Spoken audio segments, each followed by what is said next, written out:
New month, new mini. This month's challenge is Rust Rising. So let's see how much we can do with just a few paints and a little bit of corrosion.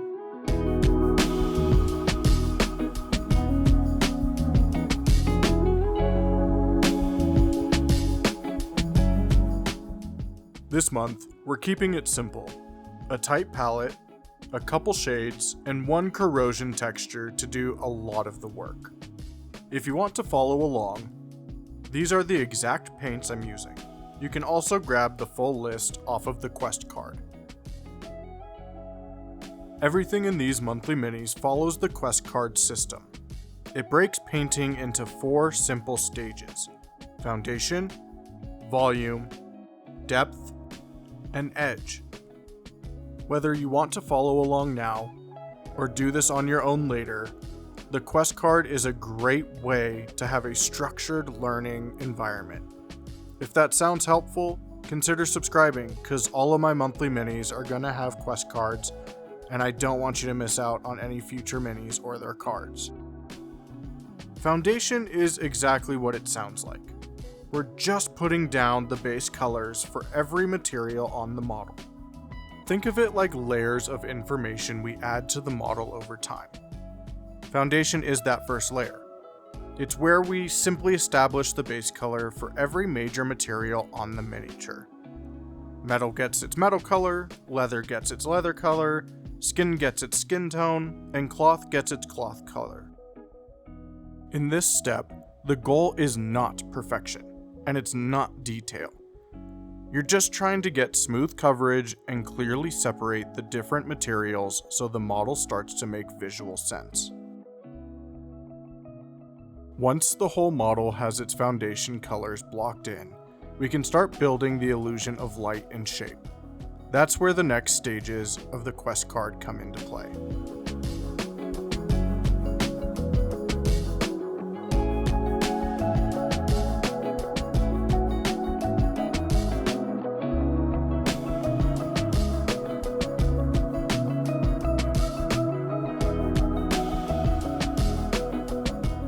Volume is all about starting to introduce light back into the model.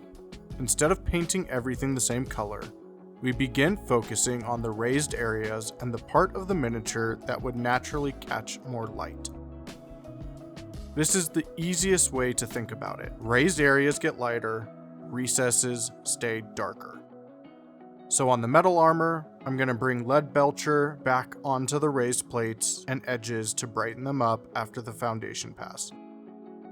On the cloth and leather areas, I'm layering the base colors back into the higher surfaces, letting the deeper folds stay slightly darker. You'll also notice I'm starting to introduce a little bit of Ushabti bone into some of those colors. Mixing a little bit of the lighter paint into your base color is one of the simplest ways to create a natural highlight without needing a huge paint collection.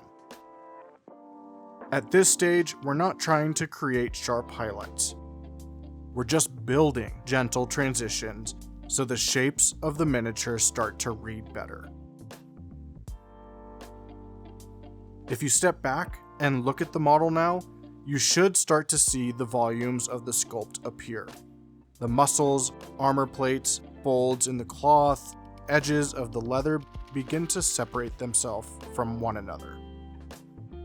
This stage alone can make a miniature look dramatically better, even before we add shadows or edge highlights.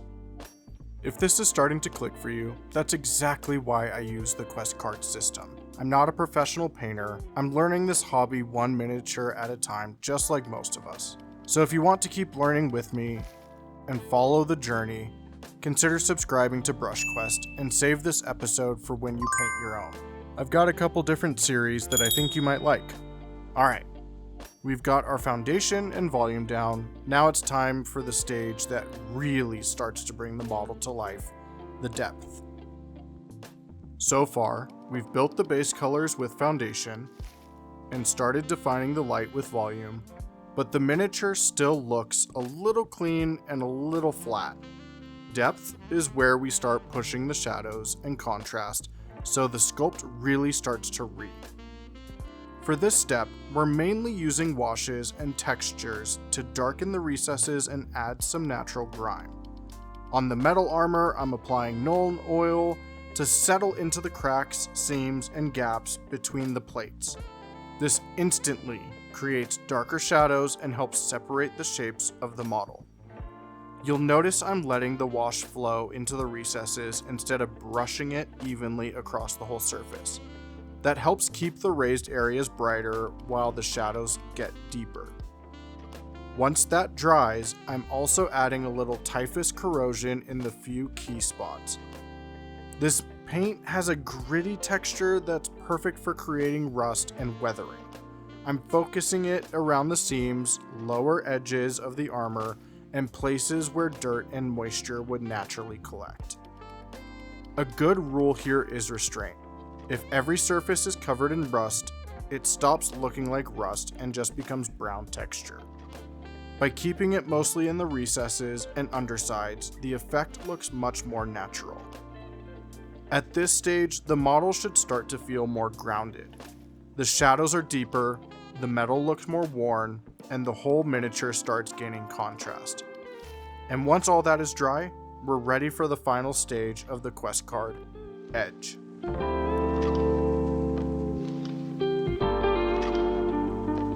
Alright, final stage of the quest card.